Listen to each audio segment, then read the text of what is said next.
Here's the truth most people will never hear. The fact that you found this video is proof that your old identity is dissolving right now. The pressure, the uncertainty, the feeling that you no longer fit the life you once knew. That's not chaos. It's a carefully designed upgrade. This video is not random content. It's an activation code, delivered at the exact moment you're ready to receive it. If you keep watching, you'll understand what your higher self has been preparing you for all along. Was this video an accident, or did you resonate with a frequency that most people can't hear? At first glance, it might seem like you just scrolled, clicked, and landed here because of an algorithm. But if you look deeper, the timing is too precise. It's like hearing a whisper in a crowded room that nobody else notices. That whisper is not random. It's energy tuned to you, surfacing at the very moment you're ready to pick it up. If you were out of sync with that frequency, this moment would have already passed you by unnoticed. But here you are, and that's the first clue that something more complex is happening beneath the surface of everyday chance. Think of it this way. Every piece of content on this platform is like a station broadcasting a specific vibration. Most people are locked into channels that push surface-level distractions, things that keep them cycle-bound in the same states of thought and habit. The difference is you've tuned into a message only recognizable if your inner state is already aligned to it. The way an old radio will only catch a station if the dial is placed exactly in the right range. That means you didn't stumble here aimlessly. Your own resonance acted like a magnet pulling this signal into your awareness. Now, that thought alone can feel unsettling, because if it's not the random hand of an algorithm guiding you here, then the possibility is that something else, something higher within you, engineered this exact experience. For some, that thought brings relief. For others, it provokes unease, because it suggests the self isn't fully in control, the way we like to believe. Imagine recognizing that perhaps your higher intelligence chose this for you, almost as though your future self reached back to tug you into alignment with its path. It can feel strange, even destabilizing, to imagine that present you is not making things happen independently, but instead is being nudged by a larger aspect of your own consciousness. The image of a radio is useful here because it shows something important about perception. Those stations never leave the air. Music, sports commentary, and weather reports broadcast whether or not you're tuning in. You don't invent them. You don't force them into existence. They're potentialities waiting in the field. That's exactly what reality offers at every moment. Streams of experience broadcasting around you constantly. Most of them you don't register because your awareness is fixed on a narrow spectrum. But when your frequency changes, suddenly a new station becomes audible. This isn't coincidence, it's resonance. Quantum field theory offers insight into how this might work. At the subatomic level, particles exist in probability. They are not bound to one outcome until observed. That means what exists around you isn't fixed. It's dynamic and waiting for focus to give it structure. Your conscious attention chooses which signal emerges from the field. And so, just like the radio dial, your focus collapses infinite static into a recognizable form. In the same way, encountering this video is not evidence of random chance. It's evidence of your focus drawing it out, of the countless unseen possibilities available to you. To make this more concrete, consider someone who once wrote about feeling pulled into the exact resource they needed at the lowest point of their life. This person had been struggling with the feeling that everything was crumbling: career, relationships, and even their belief in themselves. On a night when they decided to give up searching, a single suggestion from an obscure corner of the platform introduced them to material that reframed their entire perception. They later said it felt less like discovery and more like the answer was waiting, suspended in the field, until the second they became ready to receive it. Stories like that illustrate what many encounter, the moment when chance begins to feel less like coincidence and more like activated design. This is where the mind wrestles. Was it just luck? Was it an algorithm narrowing preferences by predictable patterns of behavior? That's the mechanical explanation most people accept, but it doesn't answer the whole picture.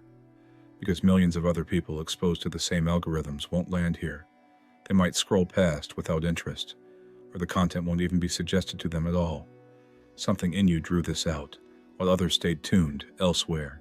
The fact it stuck long enough for you to still be listening right now indicates more than casual skimming. It's inner confirmation that you resonated with something beneath the surface. So now the question becomes, are you brave enough to consider that your higher self set this up, not to control you, but to support the unfolding you've been asking for? The unsettling part of this realization is that it reveals a kind of purposeful destiny intertwined with your freedom. You're not being directed in a way that strips choice. Instead, you're being aligned in a way that responds precisely to your readiness. Think of it as a conversation between two versions of you, the one living in time-bound problems and the one already existing beyond them.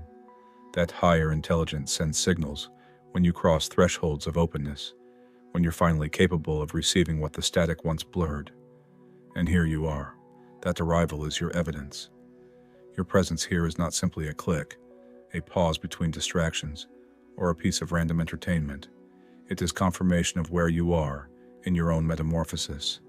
Proof, if you need it, that a part of you has chosen and is steering. Even if your rational mind wonders whether you stumbled here on accident, the resonance of what you feel cuts deeper than explanation. This video found you because you tuned your dial, whether consciously or unconsciously, to the one signal most people pass by. It came, not because you hunted it, but because you matched it. That is your readiness made visible. If your higher self did arrange this timing, then you've entered something larger than a moment of intrigue.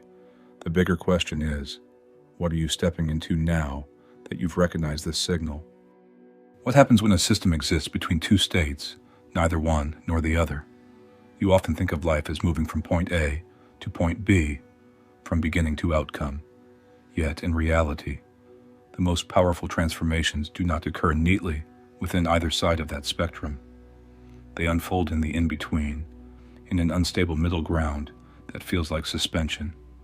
This is what can be described as the quantum transition zone, a liminal door between realities. In this space, old patterns are dissolving, but the new structure hasn't yet solidified.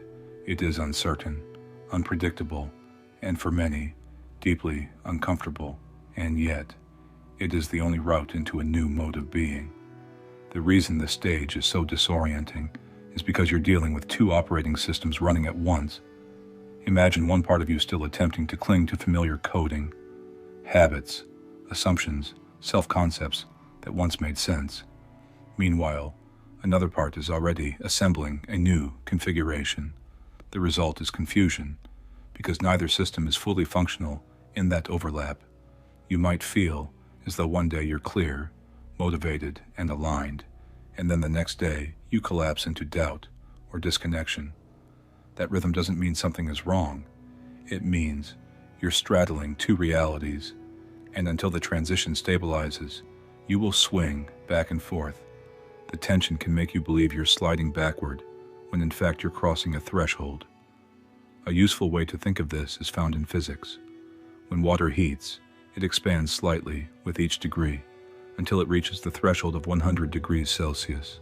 At that point, you no longer have liquid water, but you don't yet have vapor either.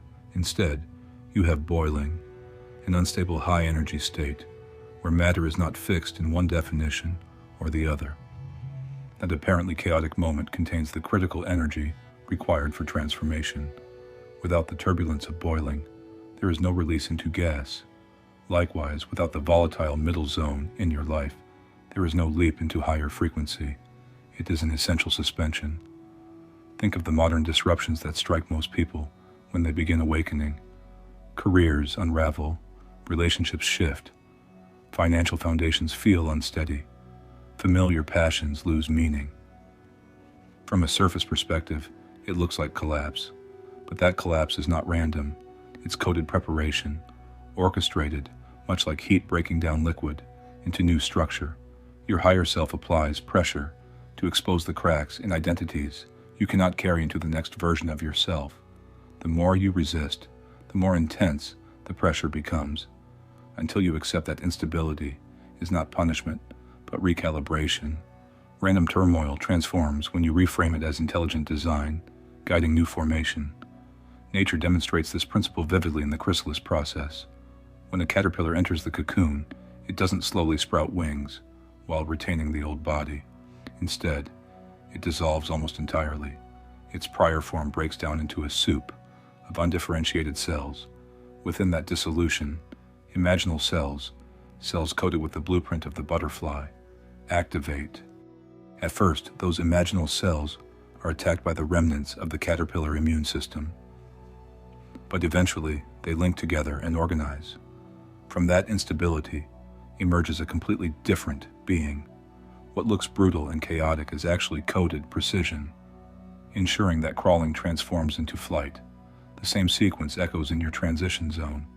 Old mental constructs may resist, attempt to attack new impulses, or convince you you're falling apart.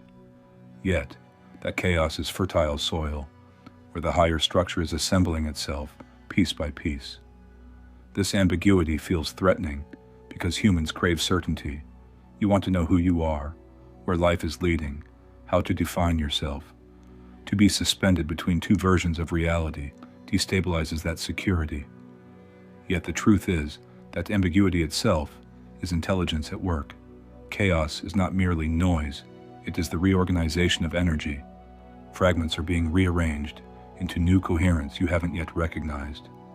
The same instability that shakes the floor beneath you also creates room for structures previously impossible to plant inside rigid identity. If you understand this, the confusion doesn't vanish, but your relationship to it shifts. You stop labeling it failure and begin seeing it as recalibration. When your career path stalls, it is pressure asking, are you still willing to shrink your potential to fit containers that no longer represent you? When connections fade, it presses, are you aligning with frequencies that drain you or with those meant to elevate you? These events frustrate the old self, but they function like the heat in boiling water, accelerating molecular departure from the past until the new form can finally emerge. Recognizing this is recognition of design. The instability you resent is not chaotic punishment. It's deliberate breakdown to access the intelligence coded within your next state. This reframing is vital because as long as you interpret instability as failure, you resist it. Resistance prolongs the transition zone. You attempt to rebuild the old system, reinforcing what your higher self is dissolving. That's why many remain suspended in a prolonged middle state, looping through breakdowns. Without understanding, they are inside an initiation. When you accept instability as orchestrated, you begin collaborating with the metamorphosis, rather than opposing it. That collaboration accelerates recalibration. It's like aligning your breath with contraction. During intense physical movement, you stop fighting the pressure and discover you can ride the rhythm instead of burning out against it. It's worth recognizing how this looks in lived experience. One day you might feel inspired, lit with clear purpose. The following morning you might question everything and want to abandon your path. Later that week, clarity returns stronger than before. Back and forth, up and down. What's occurring is not indecision, but superposition. The coexistence of two versions of you. You are both the caterpillar identity, still dissolving, and the butterfly frequency activating. You're both liquid water and vapor forming. That's why emotions swing, clarity flickers, and uncertainties multiply. Understanding this prevents you from assuming that fluctuation is weakness. It's evolution crossing the threshold. The payoff is profound. What appears as a shaky foundation, as chaos destabilizing you, is deliberate recalibration directed by your higher consciousness. If you lean into it without demanding immediate clarity, the energy reorganizes. The new form locks into place, almost suddenly. Just as water snaps into steam, just as imaginal cells consolidate into wings, there is a tipping point where instability transforms into revelation. And when that happens, you look back at the turbulence, not as meaningless confusion, but as necessary orchestration. All the pressure, volatility, and ambiguity were working to dismantle what could not come forward with you. So as you hold this perspective, Recognize the volatility you may feel now is progress happening through you, not to you. Instability is not evidence of weakness, but proof the transition is alive inside you at this very moment. You are within the quantum transition zone, and your higher self structured it perfectly. The question that now emerges is critical. Once you recognize you are inside it, how do you find stability while the metamorphosis completes? That answer requires far more than belief. It requires embodiment. How do you actually tell the difference between a certainty that is grounded in truth and a certainty that is nothing more than wishful thinking? It's a serious question because many people confuse hope with embodiment. At a surface level, both can sound the same. You might say the right phrase, affirm the right idea, and even repeat it endlessly, but internally it feels hollow. You can sense the gap, even as the words leave your mouth. That dissonance is the mark of pretending, not remembering. To recognize the difference requires an honest look at how belief sits in the body compared to how it floats in thought. Many people step into practices designed to shift mindset, and they often run into the trap of trying to overwrite fear or doubt with statements that don't resonate beneath the surface. They will stand in front of a mirror, for instance, proclaiming, "I already have abundance," or "I already live my purpose." The problem is not the words themselves. The problem is that the nervous system doesn't buy it. While the mouth speaks one message, the body vibrates with a very different message. Contracted chest, shallow breathing, tension across the shoulders. That body language silently declares the opposite. In effect, a subtle contradiction is transmitted, and the field responds more to the embodied signal than to the spoken one.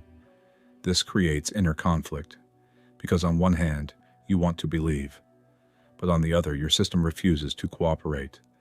So you continue the affirmation, thinking persistence will rewire your mind, but the contradiction becomes heavier. It feels like two competing radio stations overlapping each other. One signal insists on certainty, the other screams doubt. Instead of creating change, this incoherence drains energy. That is exactly why so many abandon practices after a short time. They detect that something feels off and blame themselves rather than realizing the approach is faulty. Embodied certainty operates differently. When it activates, it is not a sentence forced into the mind. It is an internal shift that alters breath, posture, and tone without effort. If you have ever felt those rare moments when you just knew something, you understand this. Notice how your body changed in that state. Your jaw unclenched, your breathing slowed, your gaze strengthened, and your voice carried weight even if spoken softly. That is the mark of alignment. Coherence settles in because the body recognizes truth beneath analysis. Words are no longer needed to convince yourself because the knowledge is not cognitive invention. It is cellular memory resurfacing. This is why we can think of true certainty as remembering rather than pretending. You are not constructing an artificial belief on top of insecurity.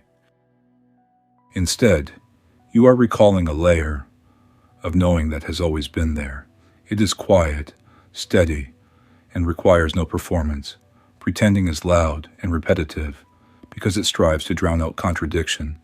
Remembering whispers, yet still carries more conviction. This is why someone who quietly knows their direction often influences more than someone loudly insisting they have found it. One lives from an inner memory of truth. The other speaks from fear they won't believe themselves unless they shout. Neuroscience helps make sense of this difference. Your brain doesn't just store data in the cortex. Your body itself holds what researchers call implicit emotional memory. These are imprints etched into the nervous system that guide how you feel and react without conscious thought. When a child learns safety, danger, love, or rejection, those experiences don't just live in the mind as images or language. They live in muscle tension, breathing patterns, and heart rhythms. Decades later, even if the logical mind claims a new belief, the body may still anchor to the earlier imprint. This is why repeating affirmations without addressing embodied memory rarely works. The body argues back silently but powerfully. This is also why certain experiences shift us on a deeper level than others. For instance, people entering what we call flow states demonstrate something unique physiologically. Their nervous systems move into coherence. Heart rate, breathing, and brain activity begin to synchronize rather than scatter. In these moments, effort drops and action feels effortless. They report clarity, certainty, and a sense of inevitability regarding outcomes. Notice that this is not stemming from rehearsed positivity. It's a whole body alignment. The nervous system itself has recognized congruence, and that authenticity translates into performance and manifestation. Now, compare that with someone forcing a positivity. You can usually tell the difference instantly. The words sound bright, but the eyes appear strained. Laughter is slightly too loud, posture a little too rigid. This isn't judgment. It's evidence that the nervous system still carries contradiction. Incoherence leaks through body language, undermining the spoken message. Humans are wired to detect these subtle inconsistencies, which is why we instinctively trust someone who radiates calm integrity over someone reciting optimism while jittering with tension. Recognizing the difference between pretending and remembering can change how you approach transformation. Instead of trying to implant a thought until the body agrees, you begin shifting focus toward uncovering what the body already knows. This may mean working with breath until your chest opens, training your awareness to detect where tension hides, or allowing suppressed emotion to surface. Every release brings nervous system signaling closer into agreement with the thought.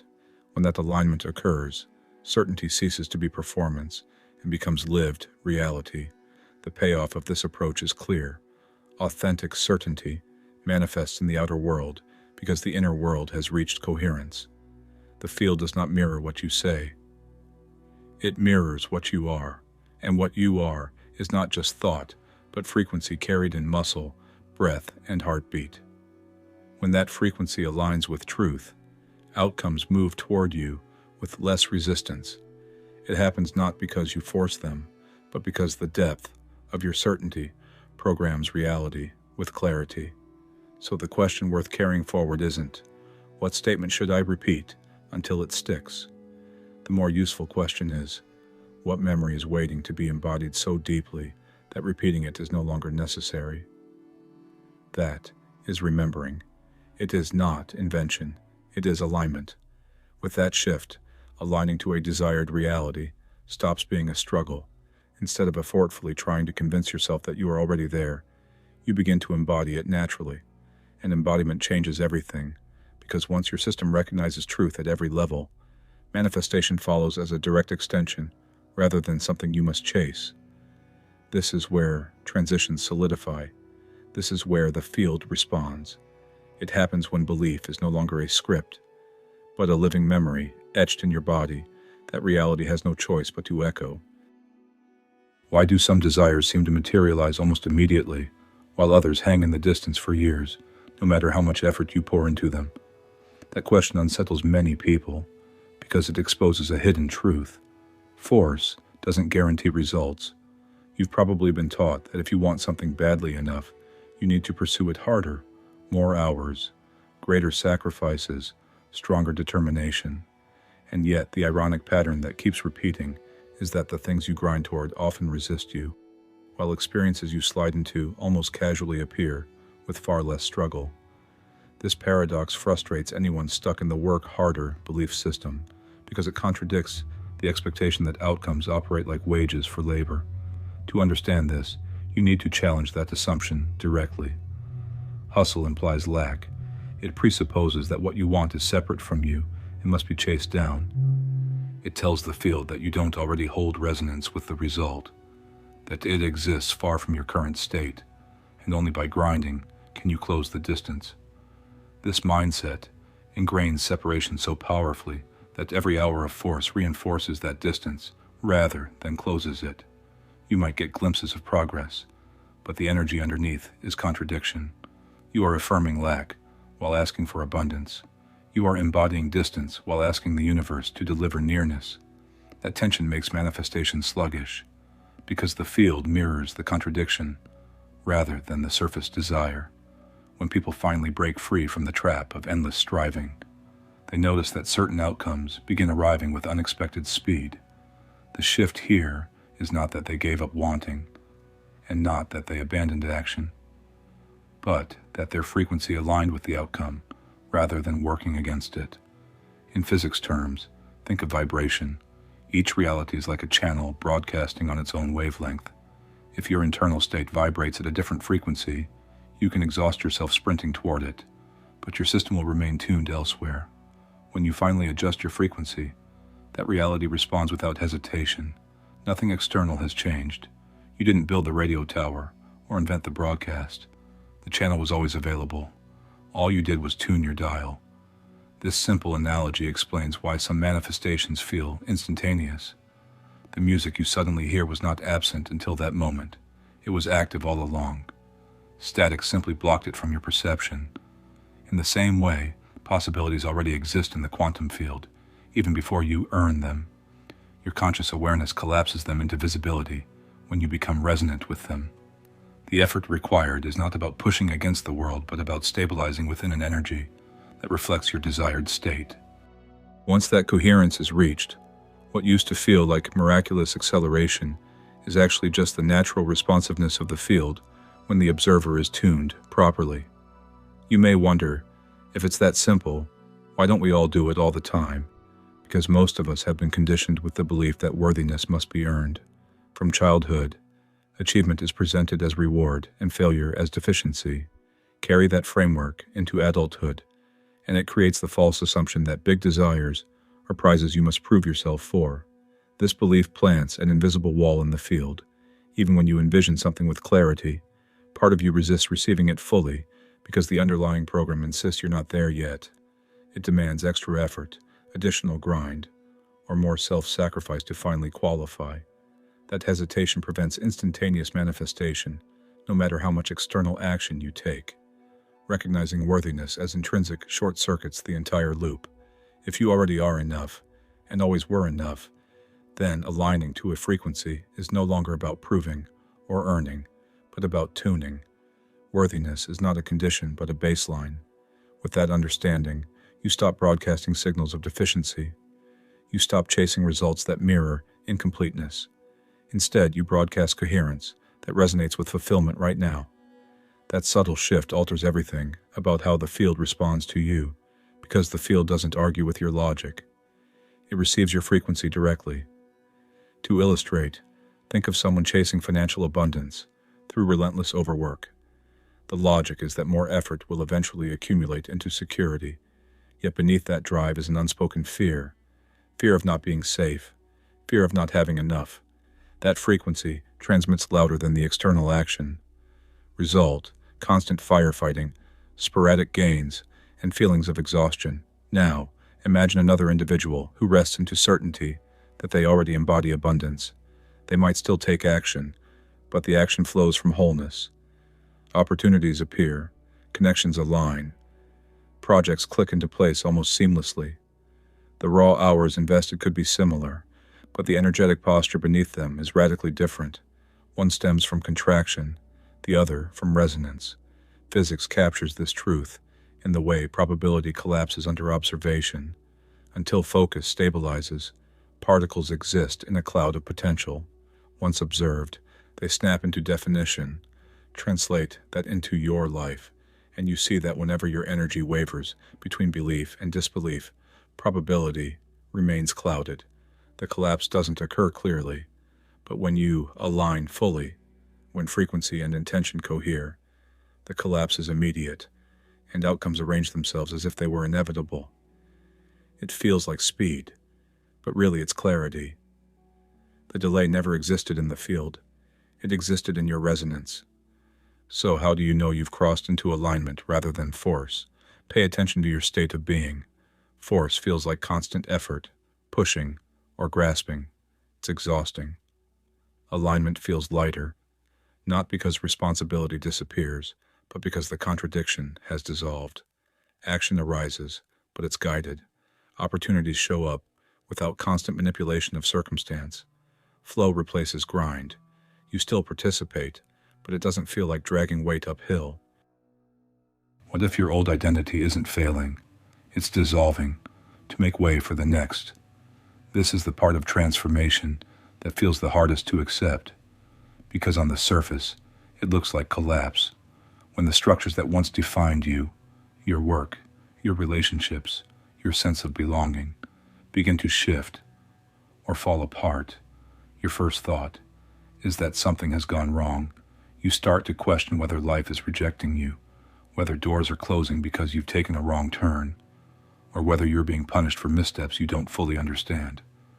But the truth is often the opposite. This phase is not a collapse of self. It's a dismantling of what you cannot carry forward, an unraveling process that makes room for the self that is already waiting to emerge. Awakening doesn't feel like rising light beams or effortless bliss in the beginning. It feels like breakdown. The emotions you used to suppress surface with intensity. The places you once sought comfort, familiar routines, predictable conversations no longer fit, but the new forms of connection are not established yet. That leaves you between worlds. This is isolation, but it's not the ordinary kind. It isn't a sign of being unwanted, though your mind may interpret it that way. It's the consequence of your vibration starting to change frequency. Just like a radio station fading as you move between signals, your resonance shifts, and with it, the people and environments that resonated with the old state naturally fall away. The difficulty is that few people see it clearly while it's happening. You interpret the withdrawal of others or the collapse of opportunities as rejection. A relationship ends, and you assume you're unworthy. A job becomes impossible, and you decide you're being punished. But what actually plays out is frequency mismatch. The systems that matched your crawling consciousness cannot span into the air where your new frequency is forming. They step back, not because you've lost value, but because you're changing signal. This is the unavoidable tension of metamorphosis, a sense of emptiness forming, not as punishment, but as evidence that your next expression requires a different container. Biology demonstrates this principle in one of the clearest metaphors available. Within the cocoon, the caterpillar doesn't just grow wings onto its old body, it dissolves completely into a liquid mass of cells. Every defining feature of the old form disappears. If we judge that process from the outside without context, we would call it tragic. A creature destroyed itself, liquefied into disorder, and annihilated its working body. But what emerges next reveals the hidden intelligence. Inside the soup, imaginal cells, coated with the pattern of the butterfly, activate, organize, and begin to assemble a form the caterpillar could have never imagined. From crawling, wings emerge. From dissolution, flight is born. Now extend that metaphor to your own consciousness. The crawling state is your old way of perceiving. Identities built from habits, expectations, and conditioned beliefs. This is the self that knew how to navigate surfaces, but never grasped the higher dimensions pulling at its edges. When that identity begins to dissolve, you cannot stop it. Holding on to it is like a caterpillar in the cocoon, trying to preserve its legs, even as the blueprint demands wings. The sensation of everything breaking, of familiar markers vanishing, is the necessary liquefaction of the mind's structure. And even though it feels chaotic, inside the soup of dismantled identity, new coherence is already forming. This phase often arrives with social withdrawal, not because you are irrelevant, but because your energy is differentiating from the patterns around you. To others who remain aligned to older frequencies, your shift can feel uncomfortable. Conversations break down, interests separate, and interactions that once made sense drain you suddenly. Instead of framing this as personal defect, I don't fit in, I'm being left out. Recognize it as frequency differentiation. You aren't broken. You are tuning beyond what others can register currently. Just as two instruments vibrating on different notes don't resonate perfectly together. This separation process gives you the energetic space required to stabilize your new awareness. As the old identity fades, subtle abilities often appear that can't be explained by the rational mind alone. You may begin noticing intuition becoming sharper, as if answers arrive before the question forms. Patterns in experience that once seemed random now reveal connections. Energy sensitivity increases. Your body picks up what a room feels like before words are spoken, and you know whether an environment is coherent or not. These aren't accidents. They are markers of the new system installing itself. What seems like breakdown of your old mental framework makes room for capacities that only activate in butterfly consciousness. But this activation comes packaged with discomfort. You can't see the wings yet, but you know the legs are dissolving. You don't yet fly, but you know you no longer crawl the same way. The ambiguity is heavy, and your mind resists it. It demands answers. Who am I now? What comes next? When will the confusion stop? These questions echo the caterpillar's desperate instinct to cling, unaware that its dissolution proves that growth is already happening. The design holds more intelligence than your temporary confusion. By letting the process unfold, by enduring the liquefaction rather than fighting it, you allow nature's coding to restructure your mind for higher perception. The most important reframing you can carry through this phase is to stop equating discomfort with personal failure. Disconnection does not equal punishment. Struggle does not mean you've been rejected by the field. If you feel untethered from people, from systems, from your old self, it is because you are already outgrowing the resonance of those patterns.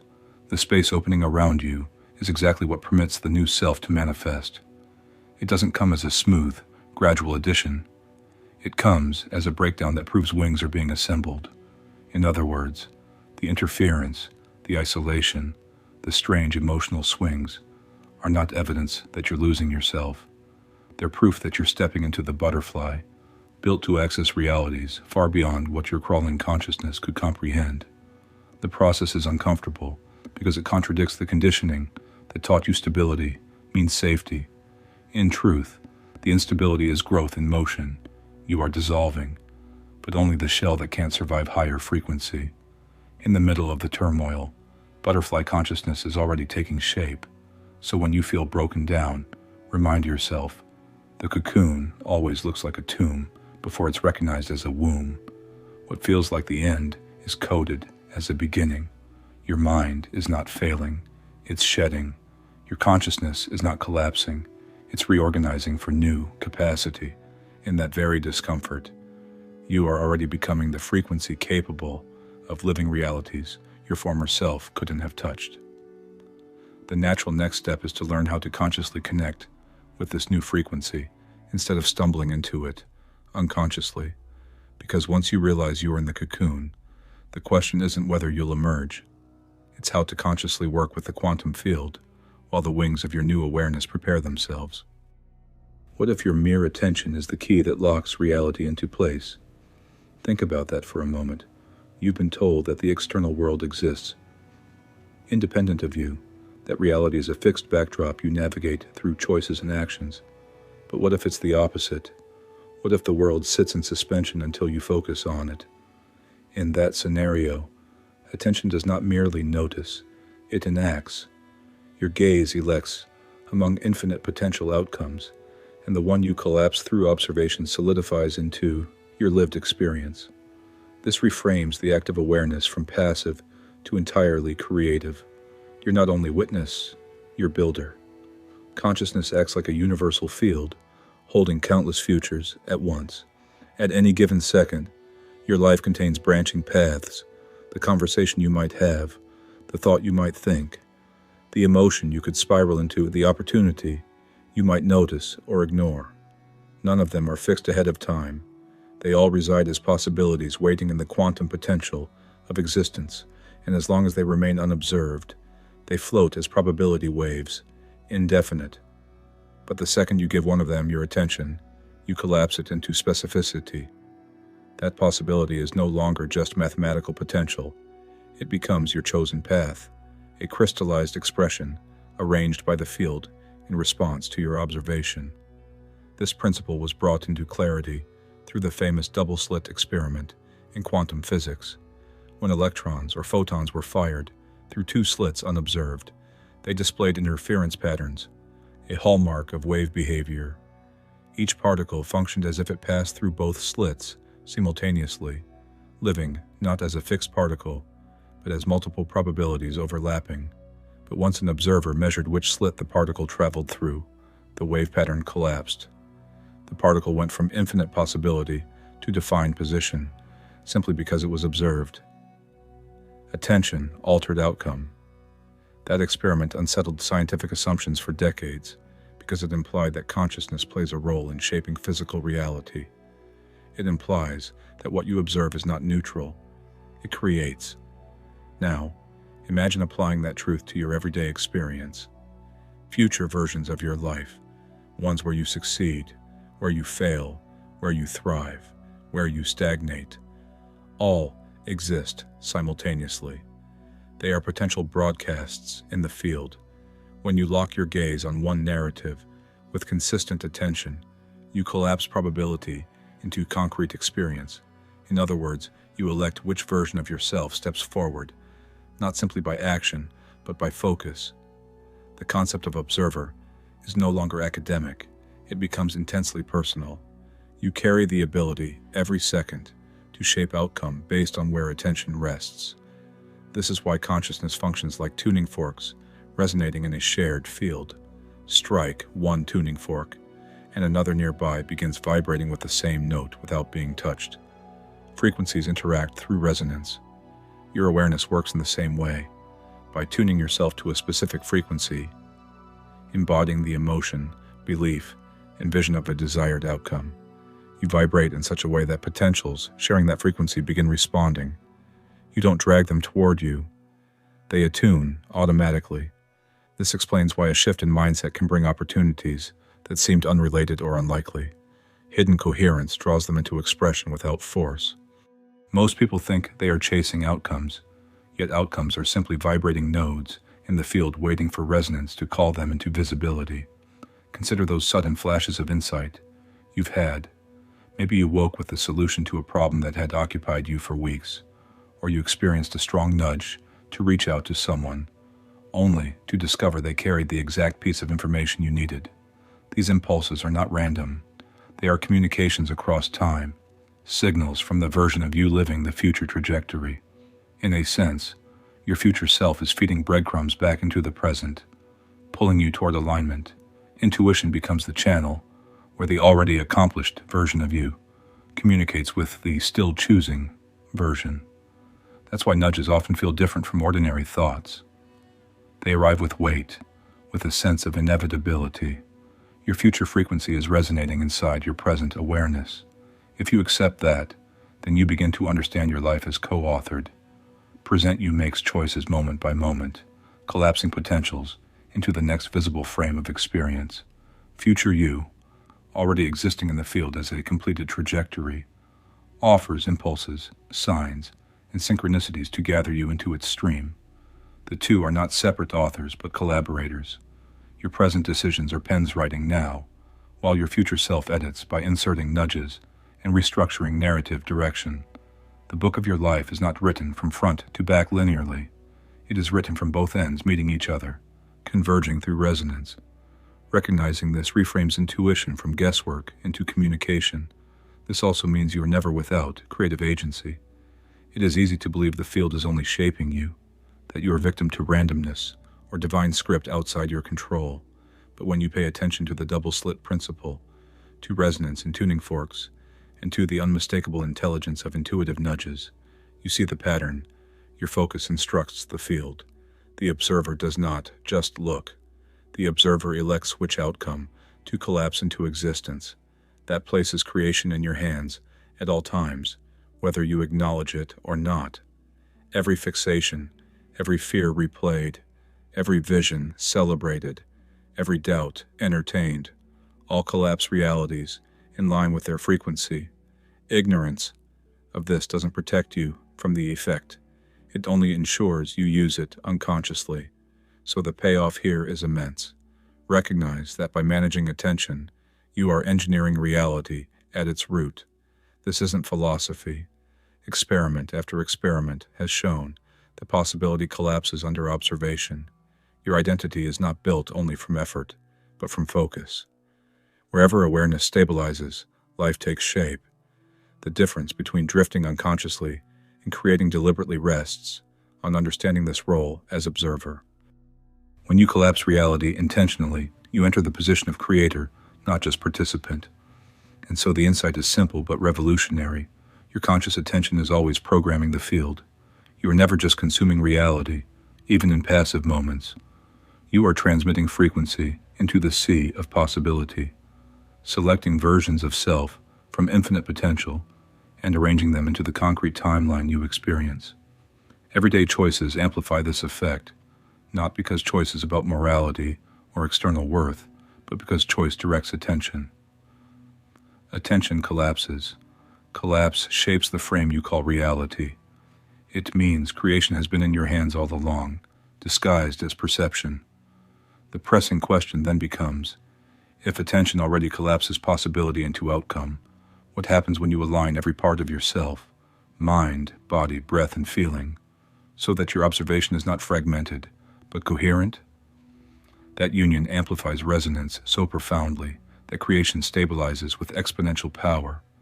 It is in that level of coherence where sudden shifts, synchronicities, and seemingly impossible manifestations take shape, and understanding that demands we explore the secret power of coherence itself. Why do forced affirmations fail while authentic alignment seems to transform reality almost instantly? You've seen examples of people reciting phrases, telling themselves they already embody something, yet their external life refuses to shift. The words sound correct, the intention appears strong, and yet results don't arrive. The missing element is not language, it is coherence.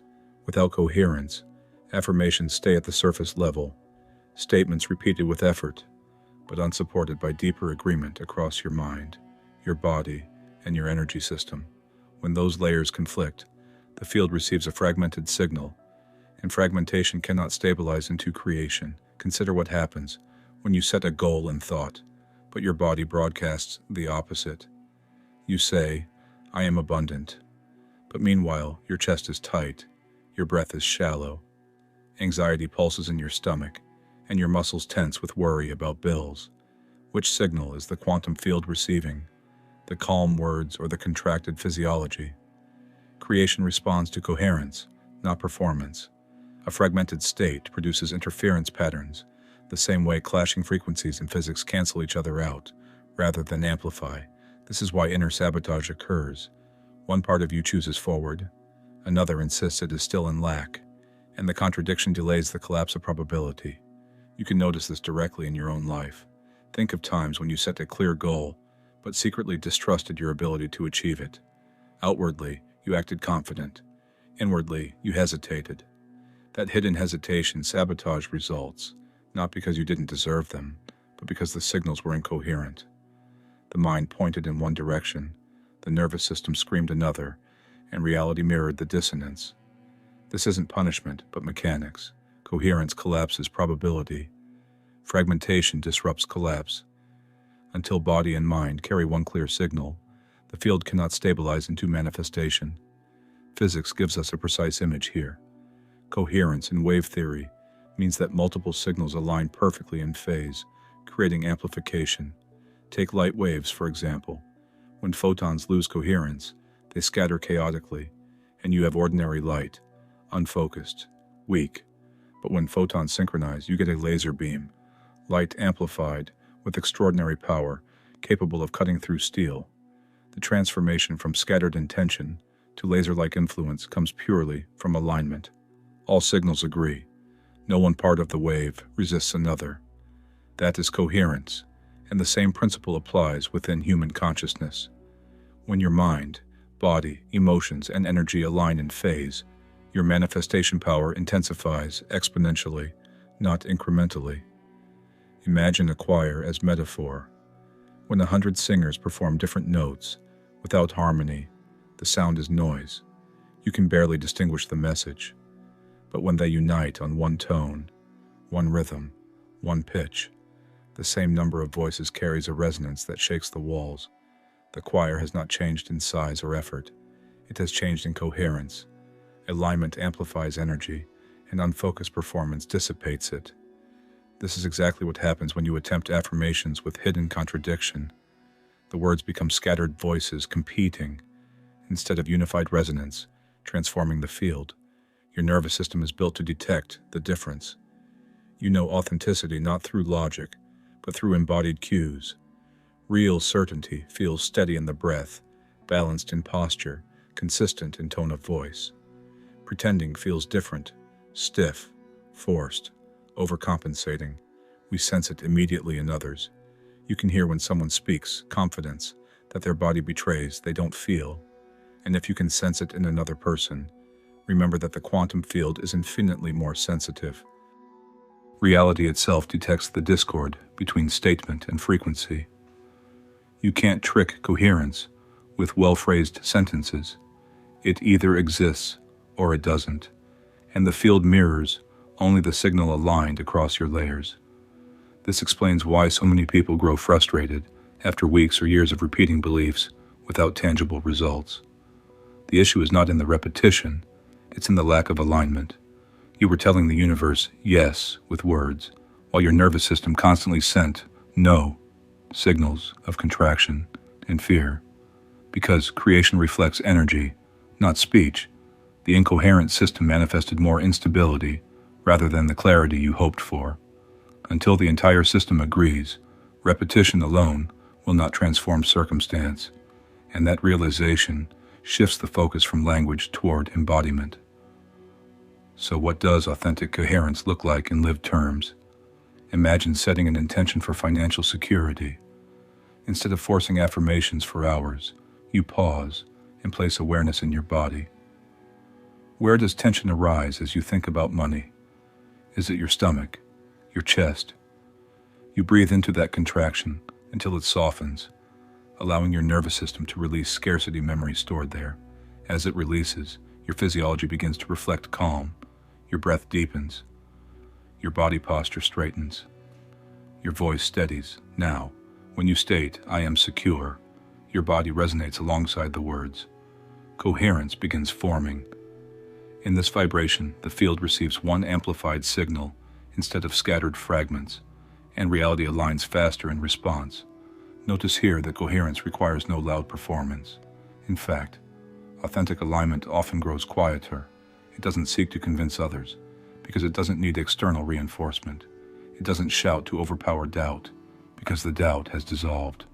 The authentic signal feels calm, yet carries undeniable weight. Anyone standing near someone radiating coherence senses it. There's no performance, only presence, and presence transmits more powerfully than speech. This is what makes coherent individuals magnetic. They live from a frequency that the field amplifies naturally, and others feel the effect without needing explanation.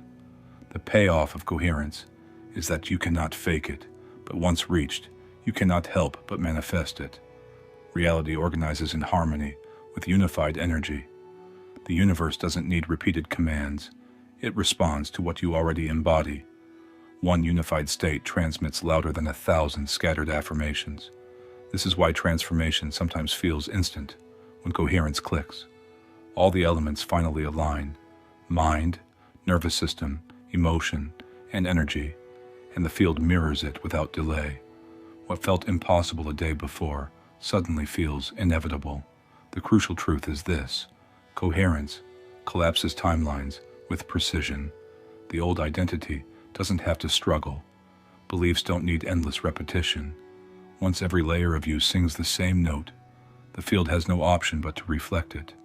Manifestation stops being something you wait for and becomes a mirror of your alignment. That is the secret power hiding behind coherence.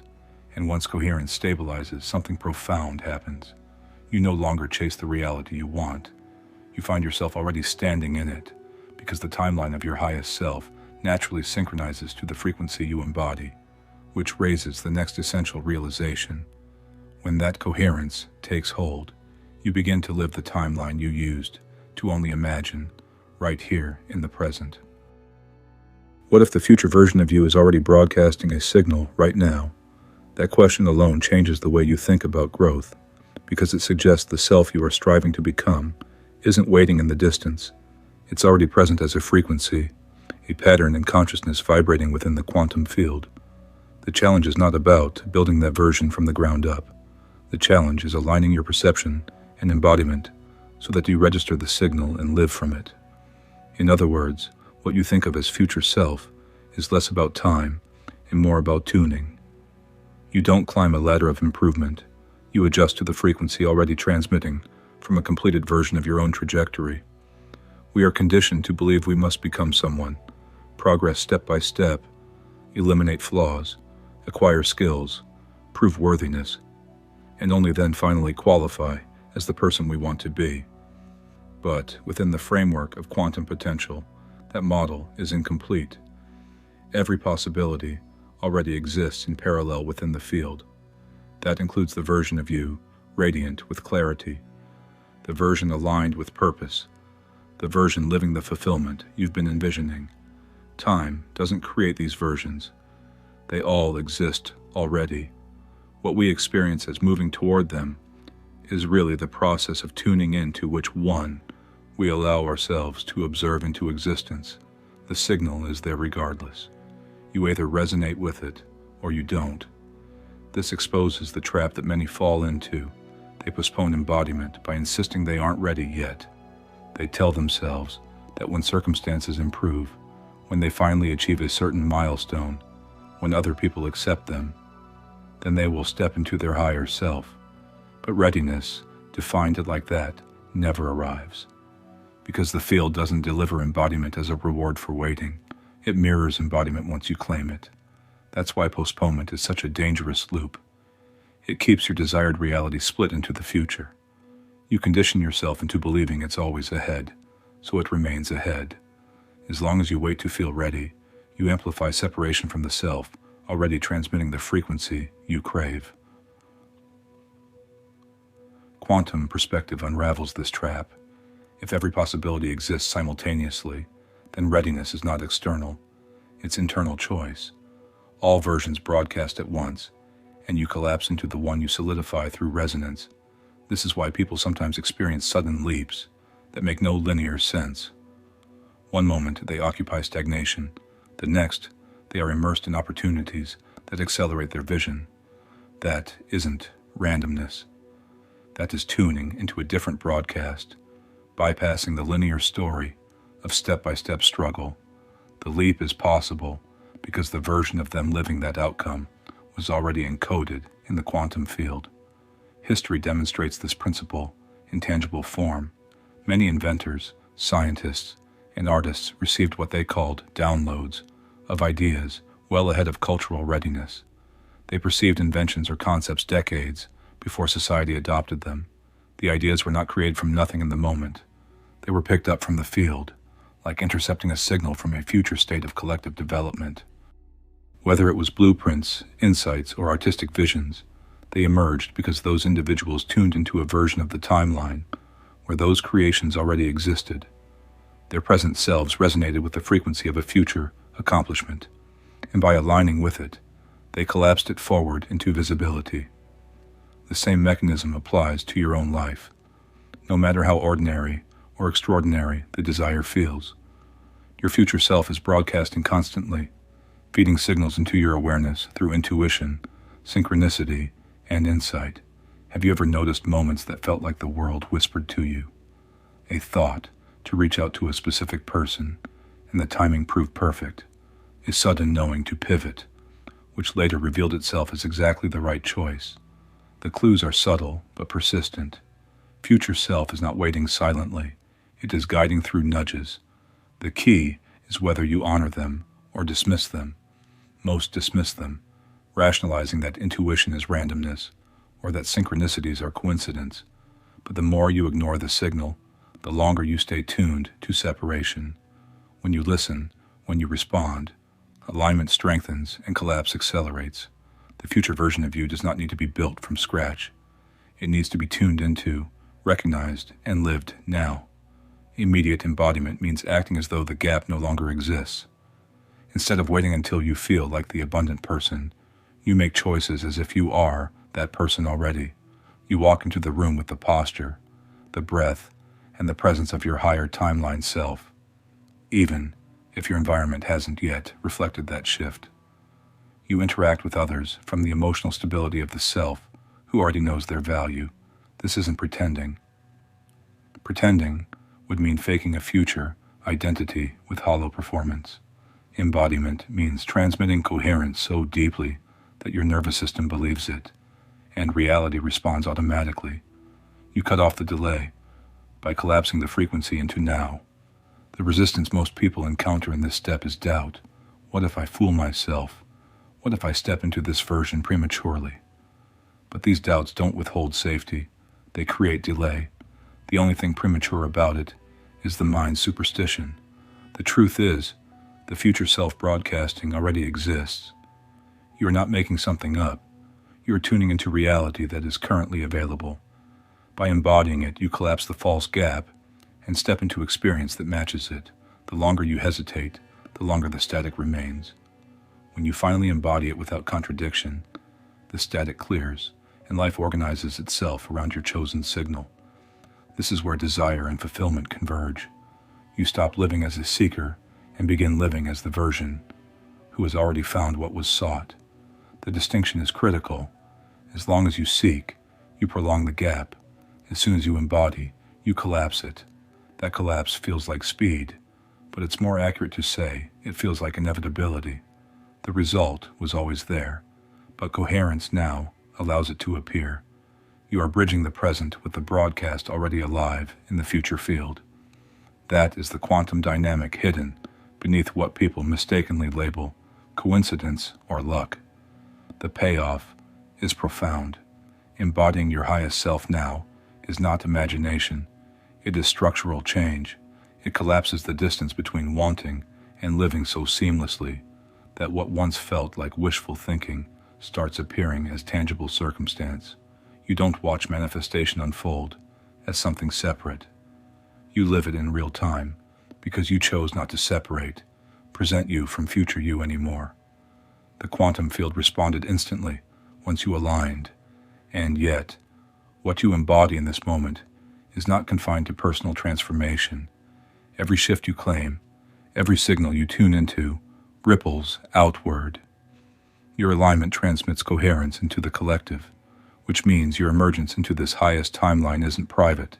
It is already functioning as a catalyst in the field, shared by all other consciousness. The implications of that collective activation are the next pressing truth. What if your private transformation is not private at all? That is the question most people never stop to consider. You imagine your journey as something personal, contained within the boundaries of your own mind and body. Yet consciousness does not operate in isolation. Every shift you embody transmits into the larger field of life. Just as sound waves ripple outward, whether you notice them or not, your resonance extends beyond skin and thought. Each adjustment in frequency you hold enters the collective signal. That means personal growth is never just personal. It is global in its influence, even when invisible. One way to explain this is through the concept of morphic fields. Imagine patterns of knowledge and behavior existing as shared non-local structures. These fields are like invisible blueprints that influence how systems organize. When one element shifts, it changes the resonance of the entire field, making new patterns easier for others to access. Human consciousness participates in the same principle. Your breakthroughs echo. They don't stay locked in private memory. They alter the informational field that every other human being senses unconsciously.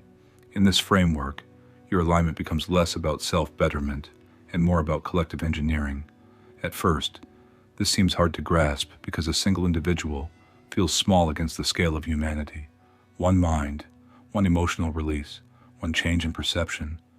How could that matter to the species? Yet the scale is misleading. Coherence does not measure by population size. It amplifies by resonance. One clear signal stabilizes an environment in ways thousands of scattered signals cannot. This is why your shift holds exponential influence. You are not adding a single voice to a noisy crowd. You are transmitting coherence that the entire field can entrain to, the same way one unwavering note can tune a chaotic room of instruments. Think about a tuning fork. Strike one, and nearby forks of identical frequency begin vibrating even without direct contact. The sound waves transfer energy through resonance, activating vibration in other objects, simply by existing near the source. Human frequency behaves in the same manner. When you stabilize within coherence, clear intention embodied through mind, body, and emotion. You emit a resonance that influences others without words. They might not recognize the source, but they feel subtle shifts in mood, clarity, or presence around you. It is biology responding to resonance, in the same way instruments align without deliberate effort. This principle is critical now, because awakening experiences are no longer isolated phenomena. Across the planet, increasing numbers of people report moments of clarity, dissolutions of old identity, and spontaneous expansions in perception.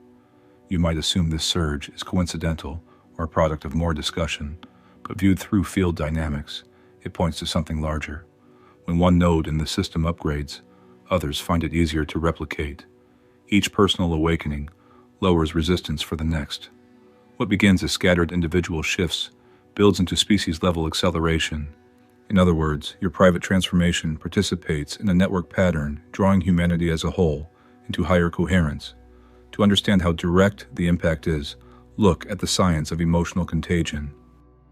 Neuroscience shows that humans mirror the nervous systems around them instinctively. If a group carries stress, their heart rates and hormones sync to the stress frequency. If one person radiates calm coherence, their state influences measurable changes in others, slowing breathing, lowering stress responses, and amplifying clarity. This is not symbolic. It is physiology resonating within a field. Imagine scaling that to thousands of interactions, to millions of subtle connections spilling across networks daily. The result is collective mood shifts, shaped by individuals choosing coherence in private practice. Your embodiment then functions as a form of social technology. It is invisible infrastructure that lifts others even when you say nothing. A coherent individual enters a tense environment and stabilizes it, not through force, but by broadcasting frequency the field cannot ignore. Groups practicing together magnify this effect. Studies on group meditation, for instance, show measurable social shifts coinciding with concentrated coherence, reduced conflict, calmer communities. The mechanism again is not mysterious. It is field effect. Unified coherence generates resonance that tunes others in proximity, and proximity, in field terms, stretches well beyond physical closeness. These ripple effects reveal that your role is never isolated to self-healing. When you embody coherence, you become a node in a larger grid. Each node stabilizes the fabric of reality for those not yet able to tune their own signals. You offer resonance others may unconsciously sync to. It does not require teaching, persuasion, or public declaration. Simply by embodying, you broadcast. When others feel inexplicable calm in your company, that is transmission. When communities gain clarity after one individual anchors coherence, that is ripple effect. Your shift is not yours alone. It is humanity's upgrade, moving through you as a conduit. Examples of this ripple are everywhere if you observe. Notice a team at work where one person maintains calm under stress. Often the group's overall mood steadies. Observe friends laughing together when one initiates genuine joy. Soon, the atmosphere lifts beyond individual choice. These are micro versions of a macro truth. Resonance spreads. What you embody multiplies through networks far beyond your awareness. And so the importance of your personal coherence magnifies. Each alignment you sustain is leverage applied to collective reality. This direct relationship between your inner shift and humanity's field reframes the stakes of transformation. It is not a self-centered project, but a contribution. By stabilizing coherence inside yourself, you radiate order into systems struggling with noise and fragmentation. By living remembrance rather than pretending, you give authenticity that others synchronize with subconsciously. By aligning frequency with wholeness rather than lack, you help collapse scarcity narratives in the collective field. Every interact resonates outward as collective medicine. The payoff is profound. When you commit to coherence, you're no longer just seeking personal relief. You are transmitting signals species-wide. This is why emerging into alignment feels larger than yourself. It is larger than yourself. Your personal clarity becomes stabilizing architecture within the morphic field humanity shares. You are both participant and engineer, influenced by collective resonance while simultaneously shaping it. And once you grasp this, responsibility transforms into opportunity. You recognize why your transformation matters beyond your life story. It is part of a larger blueprint restructuring human consciousness as a whole. This leads to a decisive realization. You are not a receiver of external change, waiting for the collective to evolve around you. You are the shift itself. Every breath you align, every signal you embody, every frequency you stabilize, becomes the evidence and mechanism of the upgrade. Your transformation feeds not only your timeline, but also the human timeline. Private evolution is collective revolution disguised as personal growth. That is the scope of what you are living. You aren't simply touched by the shift. You are its engine. You are its delivery system into the field of humanity. And that is the truth unfolding through you now. You are not waiting for a shift. You are the shift. Every signal your consciousness broadcasts is already shaping the fabric of the collective field. Alignment is not something you achieve later. It is proof you are ready now. When you embody coherence, the field responds directly, collapsing possibility into visible reality in the present moment. So carry this recognition forward. Live as the aligned frequency you truly are. And if this message resonated, support the expansion. Like this video, share your insight in the comments, subscribe for more, and pass it along. Your engagement amplifies the collective activation already unfolding.